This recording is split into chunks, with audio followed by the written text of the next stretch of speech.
শাশুড়ি মা, তোমার এই মেয়ের মনে না খুব সন্দেহ গো। সেটাই তো দেখছি। কি আমি সন্দেহ করছি? তুমি এতক্ষণ কোথায় ছিলে সেটা বলো। আমি বালছি ছিলাম রে কেলাচোদা। শুনছো শাশুড়ি মা তোমার মেয়ের কথা? এই ছুরি ভাষা শিখছিস লাই তুই? মা তুমি এই কথা বলছো? এতদিন তো তোকে আমি বিয়ে করেছি, তুই তো আমার কথা শুনিস না। এখন তো মায়ের কথাটা তো শোন।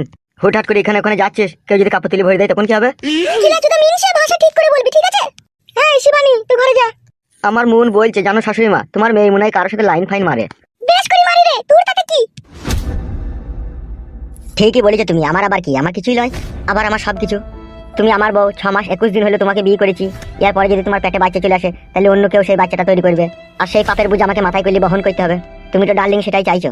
কি বলতে চাইছো কি তুমি কালু? Yes mom. ওর সাথে বকাবকি না করে তুমি আমার কথা শোনো। তোমার কথা তো শুনবোই, দাঁড়াও তার আগে আরেকটা কথা তোমার মেয়েকে বলে দিই।